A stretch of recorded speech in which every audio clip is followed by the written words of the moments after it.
बड़ी खबर, आर्थिक सर्वे वित्त मंत्री अरुण जेटली ने अब से कुछ देर पहले पेश कर दिया है और लोकसभा में आर्थिक सर्वेक्षण पेश किया गया है, जिसके अनुसार मैन्युफैक्चरिंग सेक्टर में बेहतरी का अनुमान लगाया गया है। अर्थव्यवस्था के बेहतर होने के संकेत इस आर्थिक सर्वे में मिले हैं। रोजगार बढ़ने का अनुमान है। विकास दर 7 से 7.5% रहने, 7.25 बल्कि 7 से 7.25% विकास दर 2015-16 में रहने का अनुमान लगाया गया है। खुदरा महंगाई दर में 4 से 4.5% का अनुमान है।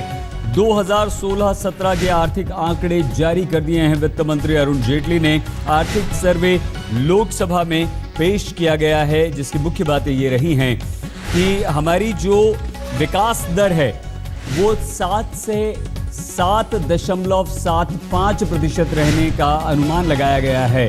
तो पिछले 5 साल में 8% विकास दर रहने का भी अनुमान है, यानी कि 8% तक हमारी विकास दर है। एफडीआई में 22% बढ़त। सीधे लिए चलते हैं, बालकृष्ण हमारे संवाददाता इस वक्त हमारे साथ हैं। क्या कुछ अहम बातें इस आर्थिक सर्वेक्षण में वित्त मंत्री अरुण जेटली ने बालकृष्ण कही हैं और इसका क्या असर हम बजट पर देखेंगे?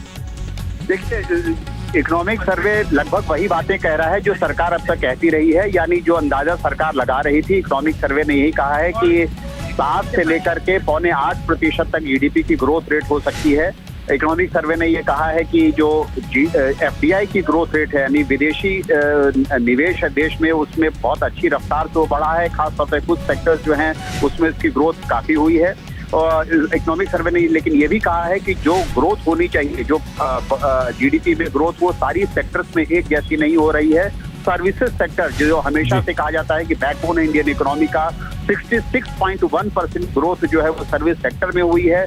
एग्रीकल्चर में जैसे कि चिंता की जा रही थी, एग्रीकल्चर में ग्रोथ की जो रफ्तार है वो बहुत अच्छी नहीं है। और ये भी कहा गया है कि अगर सब कुछ ठीक रहता है तो अगले कुछ सालों में इंडिया की इकोनॉमी 8% के रफ्तार से बढ़ सकती है। लेकिन वो इस बात पर निर्भर करेगा कि दुनिया के बाकी देशों में, दुनिया की जो ग्लोबल इकोनॉमी है वो उसमें किस तरह के उतार चढ़ाव होते हैं। और अगर सब कुछ ठीक रहता है तो 8% के रफ्तार से भी अगले कुछ सालों में बहुत धन्यवाद बालकृष्ण, हमारे संवाददाता दे रहे थे जानकारी। हिंदुस्तान में सिनेमा एक ऐसा है जो लोगों की रगों में दौड़ता है, और संयोग से एक दूसरा दृश्य हम आपको चंद सेकंड के लिए दिखला रहे हैं। संजय दत्त पहुंचे हैं मुंबई अपने घर, और ये आप देखिए आज यरवाड़ा जेल से उनकी रिहाई हुई है। Hello and welcome to another episode of Gadgets and Gizmos. My name is Gaurav Preeti, and in this week's episode, I am out eating lunch at a fine dine restaurant, man. Yeah.